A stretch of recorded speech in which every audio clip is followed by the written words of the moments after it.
All right. Welcome to a cold Saturday morning. Bearded Nomad Van Life here in Pennsylvania. New edition. Had to remove the kick panel here for the entry and cut the line running from the battery isolator back to the house batteries. Added a section in using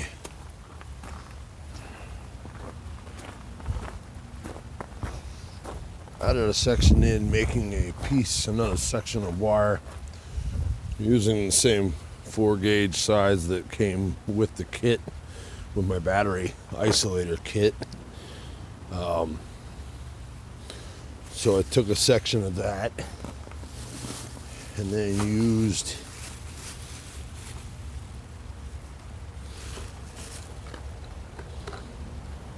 battery cable lugs, crimped them on,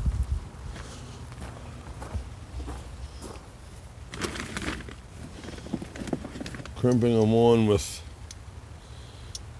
my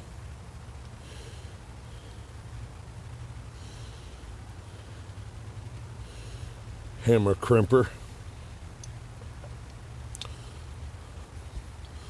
One of the best little tools I've bought since starting the van build. So did that, and then also you put heat shrink on all the ends. Also used the wire conduit to help give it extra protection from the elements being under the van.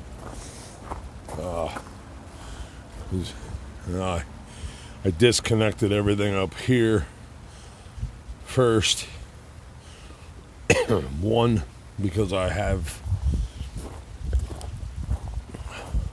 once I got here this morning at the campground, I plugged in shore power, and when the shore power smart charger is hooked up to shore, when it's plugged into shore power, while it's charging the house batteries, I noticed that the little LED light would be on, which meant it was back feeding to my starting battery. Now it's a brand new AGM $300 battery that I bought in April, the day I bought the van. That battery now also gets charged by a brand new alternator for the last few months. So to eliminate wasted juice coming from the smart charger back up here, taking a risk of damaging this battery, my starting battery, I figured I would put in another kill switch, just like I have for my main power going to my fuse box. So instead of putting it, I knew I had choices, put it under the hood, and then I gotta pop the hood every time when I'm gonna plug into shore power. There it is, plugged in. Or I could put it here. So I chose here because then that way when I get out, if I know I'm going to be hooking up shore power, it's simple. I flip it up, boom. Now when I plug in shore power and once I get everything else back together because right now I'm actually running the repair, which that I will get into here in a second. But first, I actually hooked up shore power and gave my house batteries what would appear to be a full charge. Then turned everything and had everything turned off. I had my main power turned off. So my fridge and freezer are just staying cold because it's cold outside. No heater on. So I'm freezing. My steel tips have my toes numb. But I had to get this done, so cut the wire, had it down so that it would be on the ground so I could crimp a lug end onto it. Made an extension piece. That's all up underneath, zip tied up. And then here I cut the back top edge of the plastic off, and this wire goes back to the house batteries. This is the line coming in from the isolator back to this point. Ran them both in, heat shrink, extra protection, and then just screwed this with 2 screws right to the side of my seat base.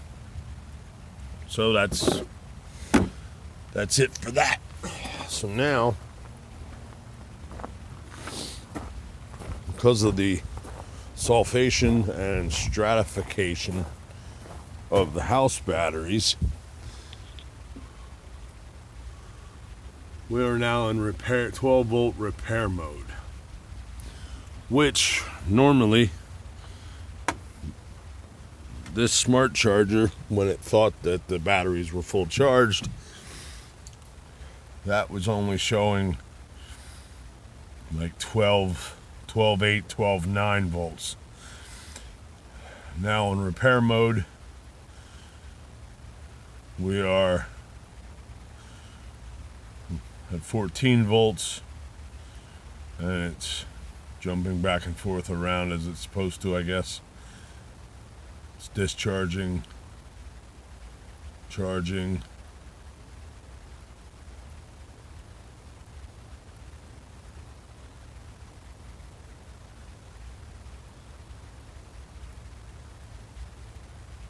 Discharge, charge. So apparently hopefully the repair mode is working.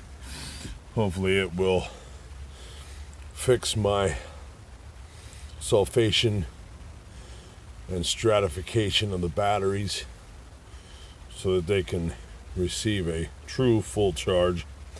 Hopefully, since they're only 6 months old, and a couple different ideas. I'm not sure exactly what caused it.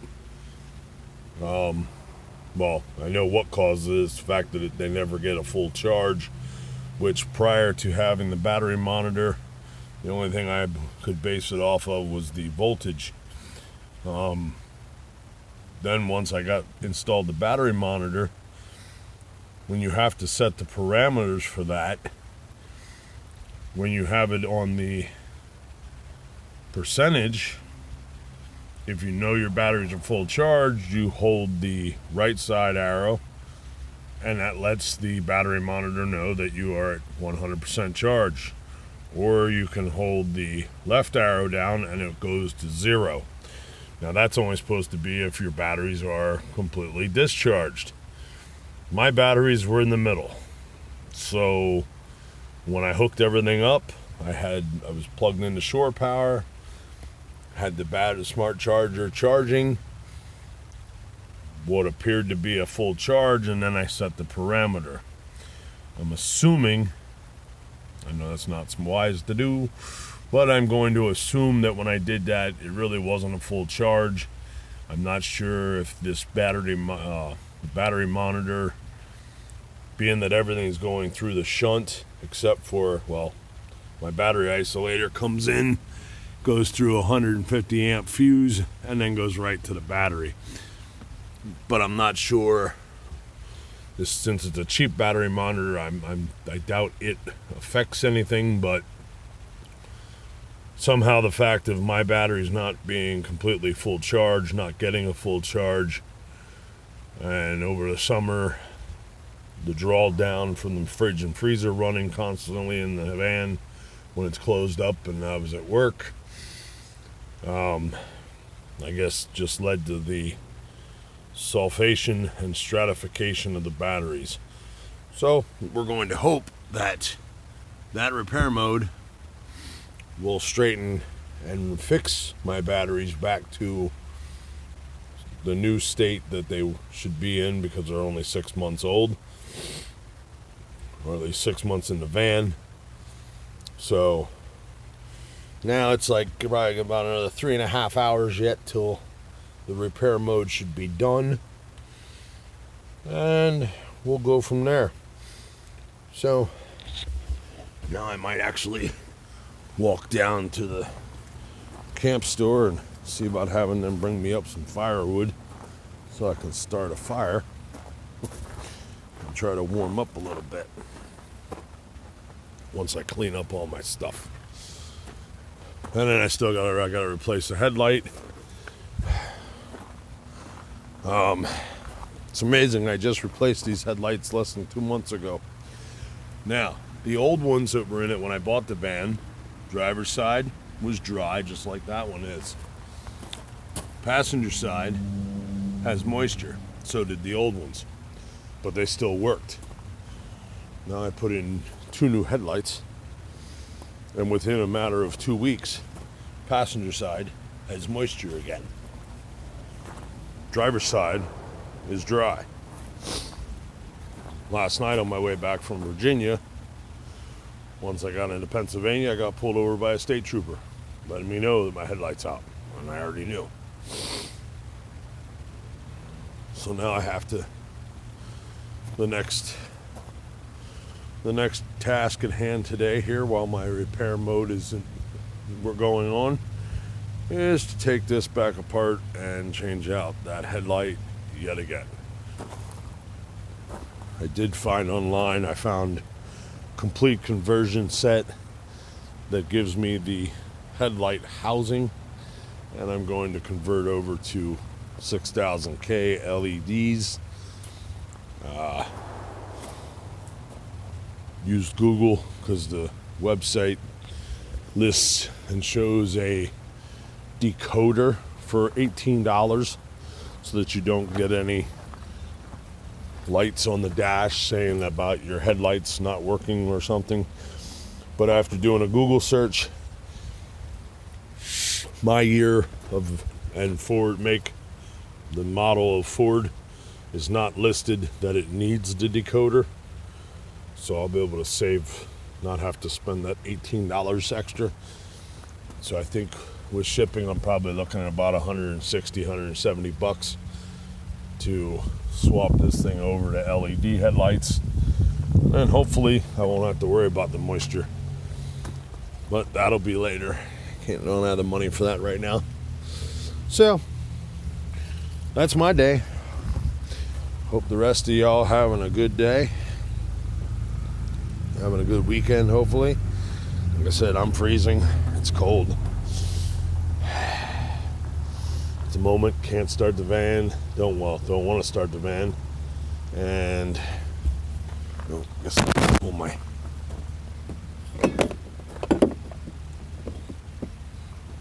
fuel can down. I'll have to replace that one. That one's almost empty. But at least now the cutoff switch. So from here on, after the repair, I will not have to worry from now on if I'm going to plug in shore power. I will flip this switch off like it is now, so that way I don't have to worry about juice going back up to the starting battery. And then when I unplug shore power, flip that back on, so that way when I start the engine, my battery isolator will charge the house batteries. And of course, my line for the isolator, I just ran it across the front, down the driver's side, kept it back away from the steering, and then up. And when I pulled out the kick panel here, I was already missing a big giant rubber grommet and a big oval hole, so I fished the wire up through that. Not a hard job to do. This would have been a lot nicer if I would have done it when it was warmer. But I didn't, so yep. According to noco website, where I googled for the repair mode, and that's where I learned of the sulfation stratification of the batteries, and it explains what it is and whatnot. It says that repair mode can take up to 4 hours. So I guess when it's done, that light's supposed to stop flashing and it'll go back to standby mode, and then I can put it back onto the 12 volt AGM charge maintainer setting and go from there. So right now, had to, of course, emptied out my electrical cabinet because there's my other main switch, but I emptied everything out of that, and since I was working on the electrical, make sure everything's all right and still in order. My wiring isn't the nicest. It's not the messiest, but it's not the neatest. But I was kind of in a rush. Maybe in the spring I might get some more of get the little wire things that screw down to the wood and try to organize that wiring a little bit. But as of right now, not really worried about that.